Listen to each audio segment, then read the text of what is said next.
ați revenit la Echilibru, sunt gazda dumneavoastră, psihologă Elena Harbour, iar astăzi vorbim despre sentimentul de înstrăinare de sine.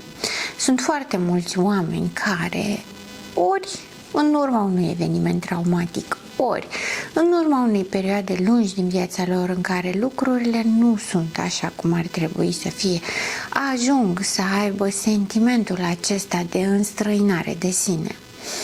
Nu se regăsesc în ei, nu regăsesc plăcerea, au o permanentă teamă pentru viitor, au o permanentă teamă de a-și face planuri de viitor, însă mai mult decât atât se simt amorțiți, ca și cum corpul lor, viața lor nu le aparține. Am vorbit într-un video anterior despre depersonalizare.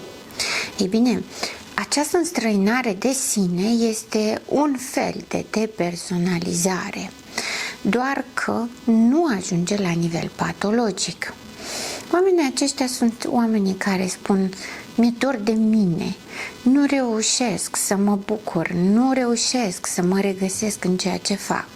Practic, în jurul meu sunt toate lucrurile pe care mi le-am dorit și totuși nu mă simt cum ar trebui să mă simt. Nu mă simt așa cum mi-aș dori să mă simt. Ca și cum sunt pe interior amorțit și nu știu ce să fac cu asta. Deși depersonalizarea apare ori în tulburările psihice sau ca un simptom a unei tulburări psihice, ori în urma unei traume, așa spune cumva literatura de specialitate, doar așa apare ca simptomatologie. Depersonalizarea, sentimentul acesta de înstrăinare de sine poate să apară și în complex trauma.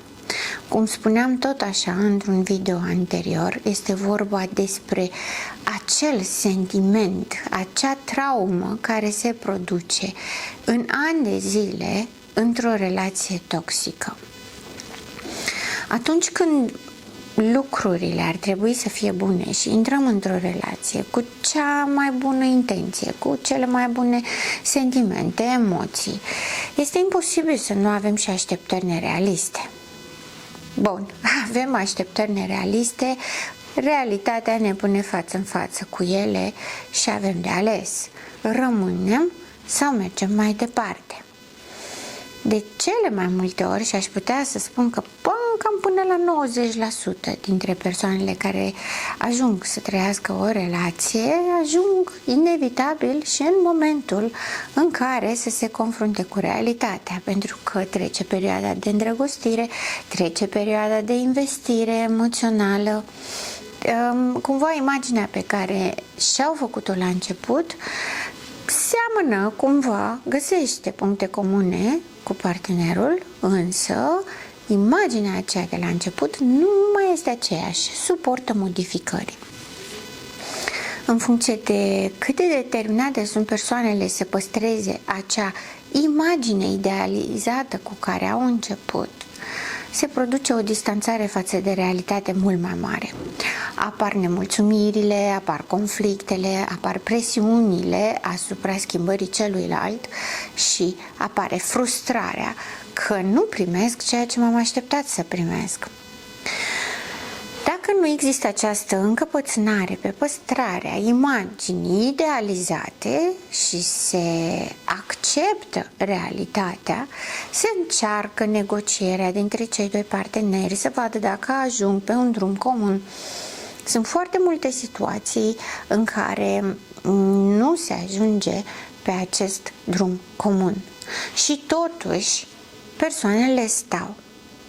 Este oarecum firesc ca într-o situație de genul acesta niciunul din parteneri să nu fie total mulțumit. De foarte multe ori, sau aș putea spune de cele mai multe ori, de toate dățile chiar, am auzit expresia nicio relație nu este roz. Ca atare trebuie să acceptăm și să înghițim în numele iubirii și în numele relației. Trebuie să păstrăm relația cu orice preț. ori pentru că vrem să păstrăm visul de îndrăgostire, ori pentru că sunt copii la mijloc sau mai sunt și alte implicații de ordin economico-financiar, proprietăți și așa mai departe. Astfel, posibilitatea ruperii relației devine foarte mică și ar implica foarte multă suferință, complicații și multă presiune pe care vor să o evite. Motiv pentru care aleg să rămână într-o relație disfuncțională. Pe termen lung, tensiunile cresc, nemulțumirea crește, frustrările cresc. Ca persoanele să poată să rămână în această relație și să ducă relația înainte, au nevoie să recicleze aceste frustrări. Dacă nu se ajunge la certuri sau au fost prea multe certuri și nu s-a ajuns nicăieri și decid, de obicei când există certuri, există și posibilitatea reparării dacă ambii parteneri vor acest lucru. Există în schimb și varianta în care numai un partener se schimbă, iar celălalt nu. Partenerul care se schimbă deseori ajunge la subiectul discuției noastre de astăzi, la înstrăinarea de sine. Pentru că încearcă să facă schimbări, încearcă să renunțe la acele lucruri care frustrează, care deranjează, care ar fi avut nevoie în mod real să se schimbe în relație, iar pentru că nu se întâmplă acest lucru, ca să poată să se protejeze de acea frustrare, de acea durere și totodată de perspectiva ruperii relației, ceea ce face este să se retragă în interior. Pe de-o parte, își anulează gândurile și ideile. Nu este bine să aștept ceva ce mi-aș dori să primesc. Nu este bine să cer ceva pentru că știu că de fiecare dată când am cerut, nu am primit. Ca atare, nu mai cer. În momentul în care nu mai cer și zâmbesc, pentru că de obicei celălalt partener este foarte mulțumit de acest lucru și spune: în sfârșit nu mai îmi cere, în sfârșit nu mai avem discuții pe subiectul acesta, și trăiești o stare de mulțumire. Persoana care renunță să mai ceară este profund dezamăgită. Iar ca să trăiască cu această dezamăgire, pe de o parte a faptului că, așa cum vede lucrurile că ar trebui să se întâmple, nu se întâmplă, frustrarea cererii care rămâne nerezolvată și, totodată, dezamăgirea faptului că trebuie să renunțe la ceva din sine. În momentul în care renunță la ceva din sine, ceea ce face este să se retragă în interior și să se autoacuze. Nu este bine cum am gândit, trebuie să-mi schimb modul de gândire. Nu este bine ceea ce simt, trebuie să-mi schimb modul de a simți. Nu este bine ceea ce aștept, nu am voie să aștept. Nu am voie să gândesc, nu am voie să simt, nu am voie să aștept nimic din ceea ce nu pot primi și așteptându-le și cerându-le mi-ar aduce suferință. Alege să se retragă în sine, după cum spuneam și mai devreme, ca să se protejeze de această suferință. Ceea ce se întâmplă este să renunțe la o parte din sine. Renunță la această parte din sine nu ușor, cu dificultate, și nu poate să o scoată din interiorul său, să dispară pur și simplu odată pentru totdeauna, ca să poată să fie fericită sau fericit. Ceea ce se întâmplă este să o amorțească. Amorțește rațiunea, amorțește emoțiile. Încet, încet se amorțește cu totul. Încercând, din dorința de a face bine și din dorința de a păstra relația. Și spune: mă sacrific pentru partenerul sau partenera mea să fie mulțumit sau mulțumită. Surprinzător și dureros, partenerul sau partenera nu ajunge să fie mulțumită, pentru că implicarea de la început, dorința, pasiunile, extazul, fericirea, mulțumirea, viața în sine a cuplului se schimbă, pentru că nu mai există capacitatea de a investi în cuplu, ci există doar supraviețuirea. Trebuie să rezist în acest cuplu, nu trebuie să fiu fericit în acest cuplu, pentru că nu pot. Iar acest nu pot, acest sacrificiu nu aduce decât suferință, durere, furie, pentru că la un moment dat persoana aceasta care renunță, care se sacrifică, ajunge la un moment dat în care să nu își mai aducă aminte cine este. Își aduce aminte numai că a fost o vreme din viața sa când în relația asta exista fericire, dar se simte incapabilă să obțină această fericire în sine. Teoretic, în jurul său se întâmplă lucruri care ar trebui să o mulțumească. Practic, nu poate trăi acea bucurie pentru că a renunțat la sine. Și apare acest sentiment de înstrăinare cu sine. Nu mai îmi place nimic, nu mai îmi doresc nimic, nu mă mai face nimic fericită. Singurul lucru pe care mi-l doresc este liniște. Mă simt atât de obosită. Cu siguranță ați auzit acest lucru de mai multe ori în viața dumneavoastră de la diverse persoane și poate că într-o anumită măsură și dumneavoastră o simțiți. Este renunțarea la sine, este îndepărtarea de sine pe care o faceți ca protecție să puteți să duceți o relație sau o situație care nu vă place. Poate să fie o relație de cuplu, poate să fie o relație profesională, poate să fie o relație de familie, dar cu siguranță este o relație semnificativă pe care nu vă permiteți să o pierdeți. Sau nu vă puteți imagina această perspectivă. Sunt foarte multe motivele pentru care cineva poate alege să rămână într-o relație, ceea ce nu este un lucru rău, pentru că până la urmă în polul extrem sunt și persoane care nu pot fi într-o relație chiar dacă își doresc, și sunt și persoane care și-ar dori o relație și totuși nu-i dau curs, nu stau acolo.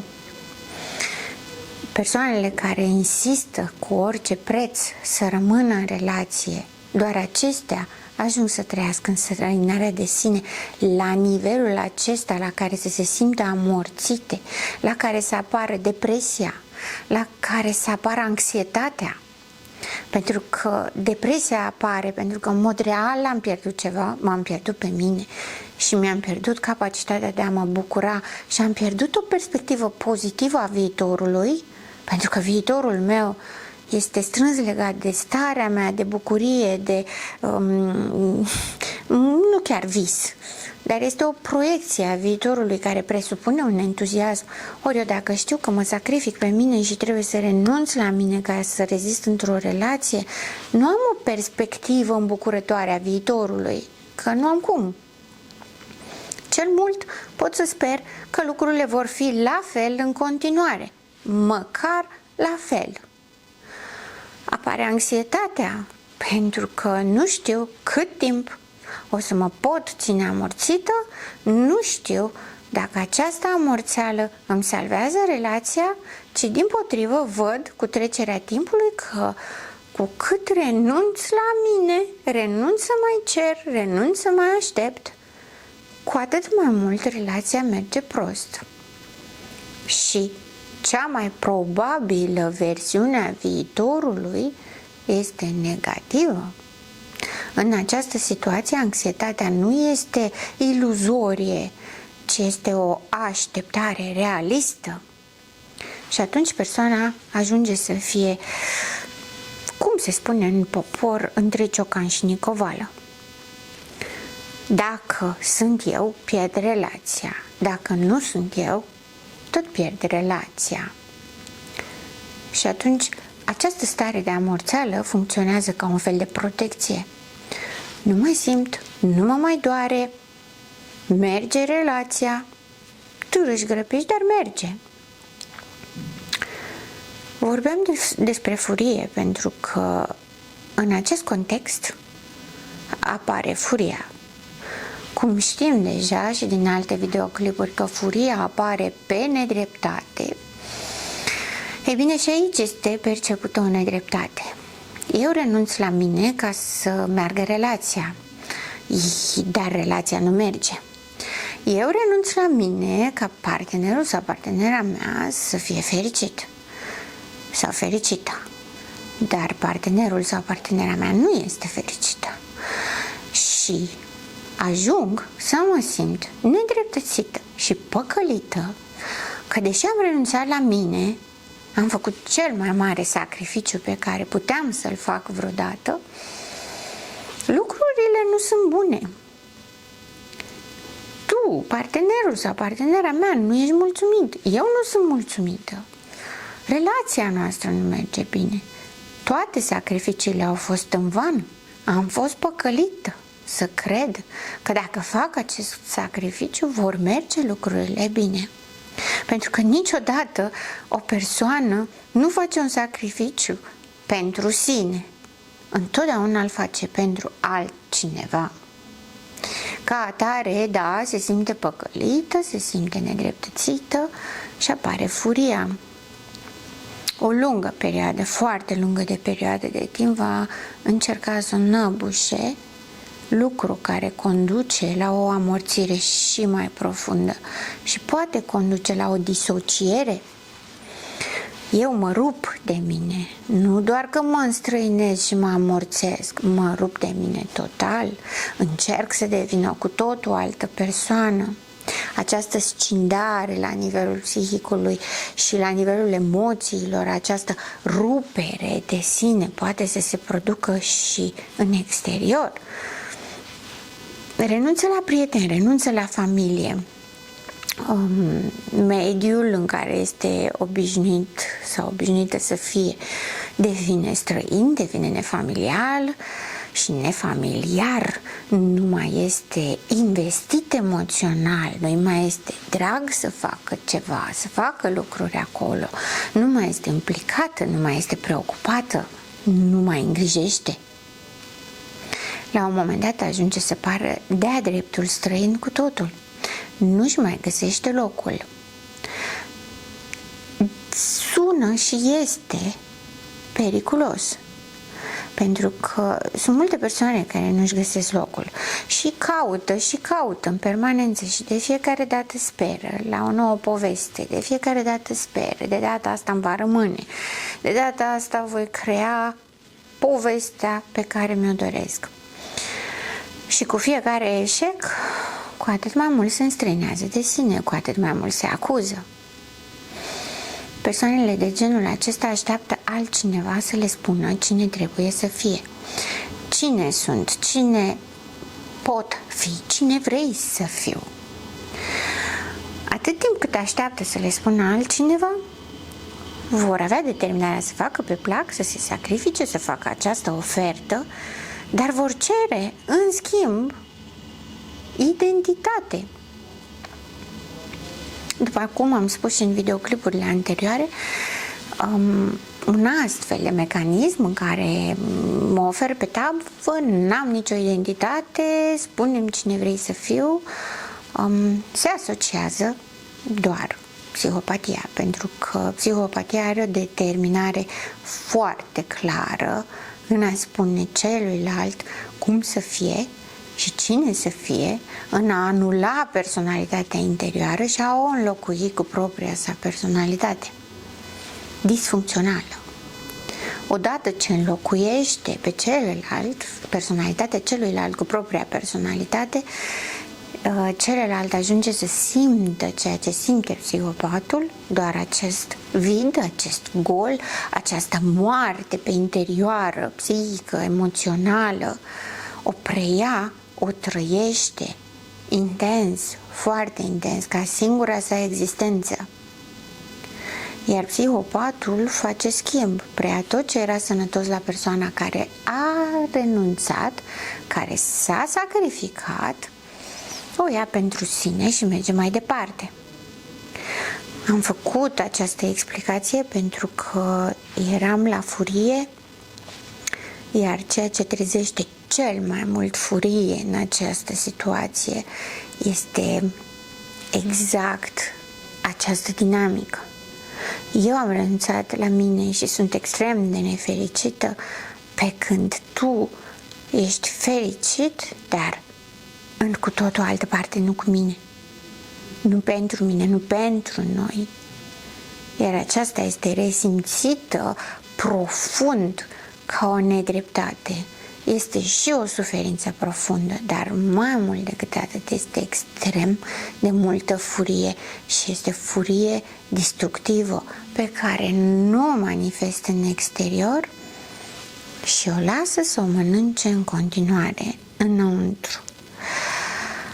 Susține astfel înstrăinarea de sine și susține astfel neputința și lipsa perspectivei de viitor. Ceea ce se poate face în această situație, că de aceea se numește complex post-traumatic, tocmai de aceea s-a inventariat că aceste simptomatologii există și reactiv la o relație toxică, o relație disfuncțională pe termen lung. Este în primul rând ieșirea din relația toxică și apoi reconstrucția de sine. Trebuie regăsită identitatea care s-a pierdut. Persoana care se înstrăinează de sine ajunge să nu mai știe cine este, ce vrea, încotro se îndreaptă, care este scopul existenței sale.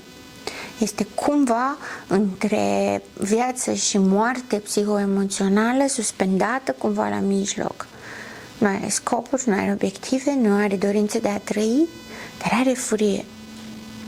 Furia este energie vitală, dar nu atunci când este copleșitoare, când este destructivă și când nu are posibilitatea de a se manifesta, de a se descărca, atunci doar distruge în continuare. După cum spuneam, prima soluție, primul lucru care este necesar să se facă este ieșirea din relația toxică. Al doilea pas, reconstrucția de sine. Nu este deloc ușor. Nu se întâmplă imediat. Se întâmplă în pași, în etape, în timp. Necesită efort, necesită timp, însă este o șansă, aș putea spune chiar unica șansă, de a se învăța iubirea de sine. Iubire de sine, opusul sacrificiului. Sacrificiul, după cum vedem, conduce către dezastru, dezmembrare, suferință, pe când iubirea de sine este singura care permite o relație sănătoasă, funcțională.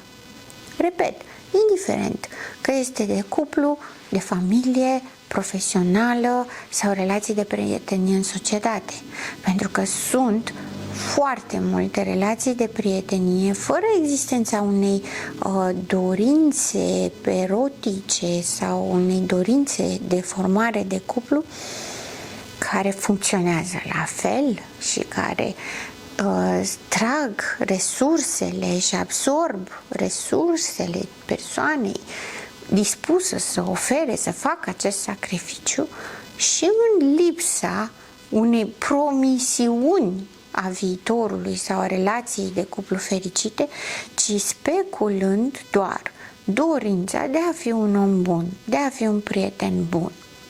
Adică speculând o valoare morală pe care o au oamenii empatici, cu capacitate de empatie. Să avem capacitate empatică nu trebuie să fie un blestem. nu trebuie să fie o condamnare la neputință sau la nedreptate. Pentru că am auzit de foarte multe ori această variantă în care se spune dacă ești bun, ești luat de prost, sau dacă ești bun, vei fi folosit și ca atare nu fi bun, nu ajuta, nu face lucruri bune pentru ceilalți, pentru că o să suferi. Deși majoritatea oamenilor crede acest lucru pentru că lor le s-a întâmplat, în realitate nu este așa. În realitate avem nevoie de aceste conexiuni și ca să fim bine. Nu numai ca să explic ce vreau să spun, când ajutăm pe altcineva ne simțim și noi bine, nu doar celălalt. Nu este doar o valoare morală, este și o valoare emoțională, este și o necesitate de împărtășire și de feedback. Ajut pe cineva și aștept să văd rezultatul pozitiv în viața celuilalt. Este iubirea agape, în care ne dorim să-i fie bine celuilalt, care este diferită de iubirea erotică, care este un pic mai egoistă. Însă noi, ca oameni, avem nevoie să-i ajutăm pe ceilalți pentru că ne face și nouă bine. Împărtășim, avem sentimentul propriei valori, avem feedback-ul binelui celuilalt. Este normal și sănătos să facem acest lucru, doar că trebuie să fim atenți cui și la doză. Pentru că de cele mai multe ori nu ne dăm seama că ceva în neregulă decât atunci când doza este prea mare și devine copleșitoare. Și aici ajungem la sacrificiu.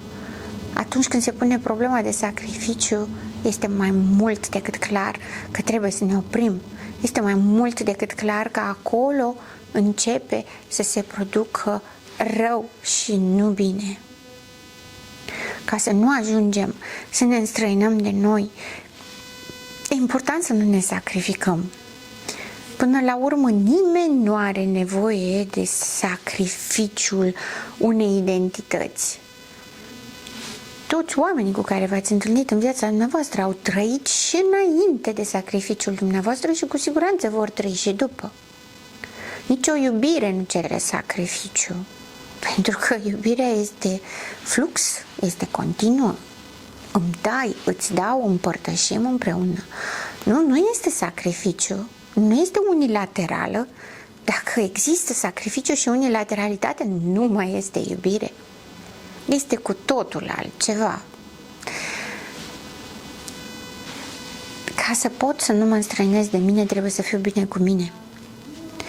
Și să fiu bine cu mine înseamnă să mă și iubesc. Înseamnă să și ofer. Înseamnă să pun echilibru între ele. Înseamnă să balancez. Cât de mult ofer și asta mi-aduce un bine și atenție, nu vorbesc despre profit, vorbesc despre emoții și gânduri, valori, principii. Cât de mult? Unde este linia? Pentru că aici linia se mai schimbă de la om la om, în funcție de principiile, valorile, cât de mult are de oferit, cât de mult are nevoie de primit, dar niciodată nu extrema.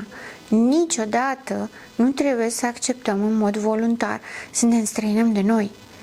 Dacă am ajuns la punctul acela, este clar, trebuie să pun stop. La orice, la tot, pun stop, mă gândesc, analizez, văd care este cauza și schimb cauza. Este singura posibilitate să mă întorc la mine. Înstrăinarea de sine nu folosește nimănui. Niciodată. Sunt gazda dumneavoastră, psiholog Elena Harpur, și până data viitoare, rămâneți în echilibru.